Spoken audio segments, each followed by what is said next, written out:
Qualitative परिवर्तन, तो किसी की तो विशेषता किसी के द्वारा बताई जा रही है, कॉमन सेंस है।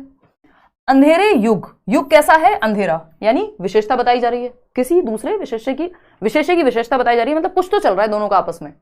दुनिया क्या है, आध्यात्मिक, तो उसकी विशेषता है, वही विशेषण तो सबको ही पता है, विशेषण ना भी पता हो तो। रूपात्मक परिवर्तन, कैसा परिवर्तन, रूपात्मक परिवर्तन अपने आप में विशेष्य है। अगर हम बात करें अंधेरे की, युग कैसा, अंधेरा, अंधेरे युग, लेकिन अस्तित्व क्या, मानव, कोई सेंस है, पवित्र अस्तित्व, कुछ तो अस्तित्व के बारे में बताया होता, या मानव की कोई विशेषता बताई होती। यहां पे विशेषण मतलब जो संज्ञा सर्वनाम है उसकी विशेषता बताने वालों को हम विशेषण कह रहे हैं, विशेषण की जो विशेषता बताया हम विशेष्य कह दे रहे हैं, लेकिन वैसा सा बन ही नहीं पा रहा। मानव अस्तित्व क्या है, ये तो एक बेसिकली संज्ञा जैसा लग रहा है, साथ में कोऑर्डिनेट होकर के, तो यही सही नहीं है। बाकी सारे तो पेयर हैं, और पेयर वाले क्वेश्चन को पहचानना बहुत आसान होता है।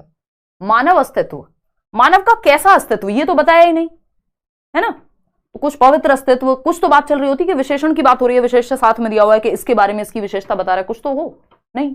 तो मानव अस्तित्व यहां पे विशेषण विशेष्य का पेयर नहीं बनाता, उदाहरण नहीं है। अब इसके लिए हमें कोई भी पैसेज पढ़ने की जरूरत नहीं है, ये कॉमन सेंस थी। वैसे तो मैंने सोचा था कविता वाला पैसेज आपको पहले कराऊंगी, बट कोई बात नहीं, इधर आ जाते हैं। सेकेंड क्वेश्चन है, उन्नति प्राप्त करने के लिए आवश्यक है कि मनुष्य, उन्नति प्राप्त करने के लिए क्या आवश्यक है भाई, किसी का मन कर रहा है। अब यहां पे अपनी बहुत ज्यादा दिमाग को नहीं लगाना है, अगर आप कॉमन सेंस लगाएंगे तो आप खुद समझ जाएंगे। खूबियों को पहचान ले, संघर्षरत रहे, अपने लक्ष्य की ओर चलता रहे, या अपनी कमियों को जान ले। हमें नहीं पता, हमें पैसेज के पास जाना है। इस तरह के क्वेश्चंस में बहुत ज्यादा अपनी बुद्धि नहीं लगानी है, ग्रामेटिकल क्वेश्चंस में या व्याकरण वाले क्वेश्चंस में लगानी है। हमने ये क्वेश्चन स्किप कर दिया क्योंकि हम डायरेक्ट क्वेश्चंस पढ़ रहे हैं। दूसरा क्वेश्चन दो, हम डायरेक्ट क्वेश्चंस पढ़ रहे हैं, हम देखेंगे बिना पैसेज के हम कितने क्वेश्चन सॉल्व कर पा रहे हैं, फिर हम पैसेज पे आएंगे। यहां समय लग रहा है क्योंकि मैं प्रॉपर टाइम लेके आपको पूरी कहानी सुना करके सॉल्व कर रही हूं। पेपर में समय नहीं लगेगा अगर आप डायरेक्ट क्वेश्चंस पे करेंगे सॉल्व। जैसे वो फर्स्ट क्वेश्चन हमने कर दिया, सेकंड हमने स्किप कर दिया क्योंकि उसको पैसेज की डिमांड है। क्वेश्चन नंबर 3 पे आए, अब आप लोग जवाब दो पोल में, इसका फटाफट से जवाब दे दोगे। क्यों, आसान सी बात है। अध्यात्म शब्द में एक प्रत्यय लगाने पर शब्द क्या बनेगा, बचपन से पढ़ा है हमने, अलग से व्याकरण रटने की जरूरत थोड़ी है। कुछ व्याकरण के टॉपिक करने हो, बिल्कुल भूल गए हो तो यूट्यूब से रिवाइज कर लो, किसी किताब से कर लो, बैच में हो तो पढ़ाया जाएगा सब कुछ। तो अध्यात्म की अगर हम बात करें, अध्यात्म शब्द में क्या लगाया, एक प्रत्यय लगाया। प्रत्यय मतलब जो पीछे आए, उपसर्ग मतलब जो आगे आए, सिंपल बात है। तो अध्यात्म में क्या पीछे लगाए हम, प्रत्यय मतलब पीछे। अध्यात्म में एक प्रत्यय अगर लगाएंगे आध्यात्मिक बन जाएगा। अब आध्यात्मिक सिंपल लिखा हुआ है लेकिन हम बाकी भी चेक कर देते हैं। ये आध्यात्मिक है ना, आधा ध आएगा ना, इसमें पूरा नहीं आएगा आध्यात्मिक में। आध्यात्मिक इसमें अ गायब है ना। आध्यात्मिक बना दिया, यहां पे बड़ी की मात्रा लगा दी तो गड़बड़ हो गया। तो फर्स्ट ऑप्शन ही सही है, आध्यात्मिक। एक प्रत्यय लगा भी दिया आपने, आध्यात्म में एक लगाया, जोड़ा लास्ट में, आध्यात्मिक बन गया। और आध्यात्मिक में एक तो आधा ध आता है, दूसरा छोटे की मात्रा आती है क्योंकि मीक नहीं है। जो लोग बोलते गलत है उनको दिक्कत होगी इसमें, अगर जो सही हिंदी का उच्चारण करता है उसको दिक्कत नहीं होगी ये पहचानने में, ठीक है, या आपको थोड़ी सी प्रैक्टिस भी है तो ये आध्यात्मिक होगा ना कि आध्यात्मिक। लिख के भी देख सकते हो खुद से, मतलब मेरा इसमें यही रहता था कि अगर आप खुद से लिख के देख लो ना तो आपके हाथ की अपनी एक मेमोरी है ना भाई, मसल मेमोरी बोलते हैं ना उसको। तो आप खुद से लिख के देख लो, अगर इसको बिना देखे तो आपको पता चल जाएगा कि कौन सा सही है मोस्ट ऑफ द केसेस में। तो ये दूसरा क्वेश्चन हमारा सॉल्व हो गया। 2 क्वेश्चन हमारे ऐसे ही सॉल्व हो गए, आप सभी सही जवाब दे रहे हैं बिना गद्यांश पढ़े अभी तक। अब ये कह रहा है गद्यांश के आधार पर कहा जा सकता है, हमें नहीं पता गद्यांश के आधार पर क्या कहा जा सकता है, हम अभी थोड़ा रुक के देखेंगे। अभी हम डायरेक्ट वो क्वेश्चन सॉल्व कर रहे हैं जो हमसे बिना पैसेज के सॉल्व हो जाएं। ठीक, पहली नजर में आदि मानव ने क्या किया हमें नहीं पता, पैसेज से पता चलेगा। मानव शब्द में किस प्रत्यय और उपसर्ग का प्रयोग संभव है, ये तो हम कर जाएंगे आराम से, ये तो आसान क्वेश्चन हो गया हमारे लिए। मानव शब्द में, पोल में जवाब देना, मानव शब्द में किस प्रत्यय और उपसर्ग का प्रयोग संभव है, यानी क्या प्रत्यय और क्या उपसर्ग मानव शब्द में लगा सकते हैं। उपसर्ग जो आगे आए, प्रत्यय जो पीछे आए, ये हमने बचपन से पढ़ा है। अब मानव में प्रत्यय और उपसर्ग, पहले क्या लिखा हुआ है प्रत्यय, तो पहले प्रत्यय लगा के देख लो, क्योंकि यहां पे पहले प्रत्यय दिया होगा, जो वहां लिखा है उसी सीक्वेंस में हमेशा देखा करो कि पहले प्रत्यय दिया है तो पहले प्रत्यय ही मिलेगा आपको, यहां पे ये सारे प्रत्यय मिलेंगे।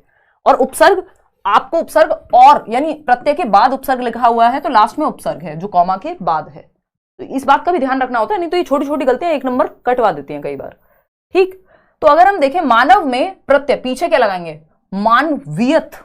मानवीयत तो कुछ नहीं होता, मानवीय तो हमने सुना है, तो यानी ये तीनों तो सही है, फर्स्ट ऑप्शन तो हट गया, मानवीयत थोड़ी होता है कुछ, तो मानवीय होता है। ठीक है, शुरुआत में क्या लगाएं, सुमानव, अमानव, सुमानव सुना है कहीं? नहीं। अमानव सुना है? हाँ, हम कह देते हैं बड़ी अमानवीय काम है भाई आपका, है ना, ये तो बड़ी अमानवीय घटना हो गई, तो ये तो ठीक है। अनमानव तो कुछ नहीं होता, तो थर्ड ऑप्शन ही है। अब इसमें पैसेज पढ़ भी लोगे तब भी जवाब यही रहने वाला है, और पैसेज में जरूरी नहीं है ये वाला जवाब आपको मिल जाए, है ना, मिल भी सकता है नहीं भी। तो ये हमारा थर्ड क्वेश्चन भी 9 में से 3 क्वेश्चन सॉल्व हो चुके हैं बिना पैसेज पढ़े। मानव के कौन से 3 पक्ष हैं हमें नहीं पता, पैसेज से पता चलेगा, बाद में देखेंगे। 8th क्वेश्चन है उल्लेखनीय परिवर्तन से तात्पर्य है। अब ये भी हालांकि हम सॉल्व कर सकते हैं बट हम करेंगे नहीं, क्योंकि हम पैसेज पढ़ के ही कर देंगे। लास्ट क्वेश्चन उठाते हैं, प्रगति प्राप्त करने का व्यवस्थित तरीका किसके पास नहीं था। अब ये पैसेज ऐसा है क्योंकि बड़ा पैसेज है तो इससे क्वेश्चन पैसेज वाले ज्यादा पूछे जाते हैं। छोटे पैसेज में कई क्वेश्चन आपके सॉल्व हो जाएंगे, मोर देन 50% क्वेश्चंस आपके छोटे पैसेज में ऐसे ही सॉल्व हो जाएंगे बिना पैसेज पढ़े, बट छोटा पैसेज है तो खुद से पढ़ लो। अब यहाँ पे 9 में से 3 क्वेश्चन हमारे ऐसे ही सॉल्व हो चुके हैं। अब हमें 6 क्वेश्चन के लिए बाद में हम पैसेज पढ़ेंगे, क्योंकि हमारा 3 का तो काम ही खत्म हो गया यहाँ पे। अब हमें सिर्फ 6 क्वेश्चन पे फोकस करना है और फटाफट से अब हम क्वेश्चन देखेंगे और फिर समझेंगे कि क्या पूछा है पैसेज पे जा करके। ये तो हमारे काम का नहीं है। ये है उन्नति प्राप्त करने के लिए आवश्यक है कि मनुष्य। ऑफलाइन पेपर में आसानी होती है क्योंकि क्वेश्चन पेपर आपके सामने ही होगा तो आप देख लोगे। अब हमें उन्नति प्राप्त करने के लिए आवश्यक है कि मनुष्य, उन्नति पे जाना है हमें। अगर उन्नति मिल जाए तो, उन्नति शब्द कहीं मिल जाए तो हम जाएंगे, ये रहा पहली लाइन में उन्नति दिया हुआ है ना, ड ड ड करके हम ढूंढ लेंगे। तो उन्नति प्राप्त करने के लिए क्या आवश्यक है? पहली बात तो उन्नति को हमने अंडरलाइन कर लिया, है ना, आगे की उन्नति नहीं, बस इसी पे चलते हैं। इच्छा से प्रेरित होकर लोग उन्नति के मार्ग पर चलने लगते हैं। अपनी यात्रा के आरंभ में वे अपनी प्रगति में बाधा डालने वाली सैकड़ों व्यक्तिगत और सामाजिक खामियों का पता लगाते हैं। यानी उनको क्या करना है? उन्नति के मार्ग से प्रेरित होकर, यानी वो उन्नति कर सके, इसलिए वो क्या कर रहे हैं? पहले अपनी खामियों का पता लगा रहे हैं कि प्रगति के मार्ग में आगे बढ़ने में, उन्नति में दिक्कत कहां आएगी, उनमें क्या खामियां हैं, उनकी वीकनेस क्या है। कल को आप एग्जाम देने जा रहे हैं तो वीकनेस का पता लगाएंगे ना, तो इससे आगे जाने की जरूरत नहीं, हमें जवाब मिल गया, इससे आगे हम क्यों जाएं। तो हम यहां पे देख पा रहे हैं कि उन्नति प्राप्त करने के लिए आवश्यक है कि मनुष्य अपने लक्ष्य की ओर चलता रहे। हाँ ठीक है, संघर्ष रत रहे और विद्रोह करे, अपनी खूबियों को जान ले। देखिए, जो तुमको हो पसंद वही बात करेंगे, तुम दिन को अगर रात कहो रात कहेंगे। पैसेज में जो लिखा है वो सही है, ये सारी बातें अपनी जगह सही होंगी, बट हमें पैसेज के अनुसार जाना है। अपनी कमियों को जान ले, पहली ही लाइन में लिखा हुआ है, ठीक है ना। तो अपने लक्ष्य की ओर चलता रहे, ये सब बातें सुनने में अच्छी लगती हैं। आप कहेंगे हाँ हाँ ऐसा तो होता ही है भाई, लक्ष्य की ओर नहीं चलूंगा कैसे पेपर पास होगा, बट आपको पैसेज के अकॉर्डिंग जाना है। तो अपनी कमियों को जान ले, वो जब प्रगति के मार्ग पे चल रहा हो या उन्नति के मार्ग पे चल रहा हो तो, ठीक है। कहीं और उन्नति यूज हुई है क्या पैसेज में?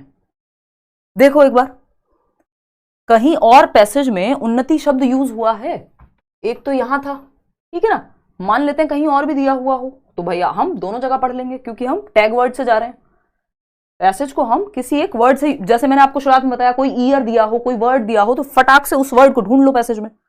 एक जगह और उन्नति दी हुई है, ठीक है जी, कोई और जगह किसी को दिख रही है उन्नति? हालांकि उन्होंने जो भी उन्नति की वह किसी भी तरह से महत्वहीन नहीं थी। अब ये अलग कहानी कह रहा है, वही शुरुआत वाली बात ही यहां निश्चित है कि जब प्रगति मार्ग पे चल रहा है तो क्या करे? वो अपनी कमियों को देखे, अपनी खामियों का पता लगाए, जो यहां 4th ऑप्शन में गिवन भी था। बस तो निकल गया आंसर। आते हैं 3rd पे। अध्यात्म शब्द में ये तो हम लगा चुके हैं। गद्यांश के आधार पर कहा जा सकता है कि, यानी गद्यांश के आधार पर क्या कहा जा सकता है? चारों ऑप्शन पढ़ेंगे। परिवर्तन अपरिपक्वता को दर्शाते हैं, परिवर्तन तीव्र गति से होते हैं, परिवर्तन महत्वपूर्ण नहीं होते, परिवर्तन मानव जीवन का सत्य है। वैसे तो ज्यादा संभावना है कि सत्य है, यही बात सही होगी, लेकिन फिर भी देखो इसमें 3rd ऑप्शन कह रहे हैं कई लोग, कितने दुख की बात है। फिर भी हम एक बार पैसेज पढ़ लेंगे कि परिवर्तन के बारे में क्या कहा गया है गद्यांश में, ठीक है ना। तो फटाफट से, चाहे तो हम गद्यांश की पूरी रीडिंग भी दे सकते हैं, बट मैं सिर्फ टैग वर्ड से पैसेज सॉल्व करा रही हूं यहाँ पे, क्योंकि पूरा पैसेज पढ़ भी लोगे तब भी याद नहीं रहेगा, बस सेंस ही निकाल पाता है इंसान। इच्छा से प्रेरित होकर उन्नति के मार्ग पर चलने लगते हैं। यात्रा के आरंभ में अपनी प्रगति में बाधा डालने वाले ड और सामाजिक खामियों का पता लगाते हैं कि समाज में क्या खामियां हैं। उन आदि मानवों ने सुख प्राप्त करने की अपनी सहज इच्छा से प्रेरित होकर भी इन खामियों के खिलाफ संघर्ष किया। हालांकि प्रगति प्राप्त करने के लिए कोई व्यवस्थित तरीका उपलब्ध न होने के कारण वे बहुत कमजोर थे। मानव अस्तित्व त्रिपक्षीय है, ये इंपॉर्टेंट है ना। इस तरह का स्पेशली जब डैश वैश लगा करके कुछ विशेष बात बताई हो तो ज्यादा संभावना रहती है कि क्वेश्चन पूछेगा आपसे। भौतिक, मानसिक और आध्यात्मिक। अपनी यात्रा के, देखिए ना, इसके बाद कविता को सॉल्व करना कितना आसान लगेगा आपको। अपनी यात्रा के प्रारंभिक चरण में सुदूर अतीत के अंधेरे युग में मानव ने अकेले भौतिक और मानसिक क्षेत्रों में प्रगति की। मानव संरचना में रूपात्मक परिवर्तन अब भी हो रहे हैं और भविष्य में भी होंगे। मनुष्य भविष्य में ऐसे उल्लेखनीय परिवर्तनों से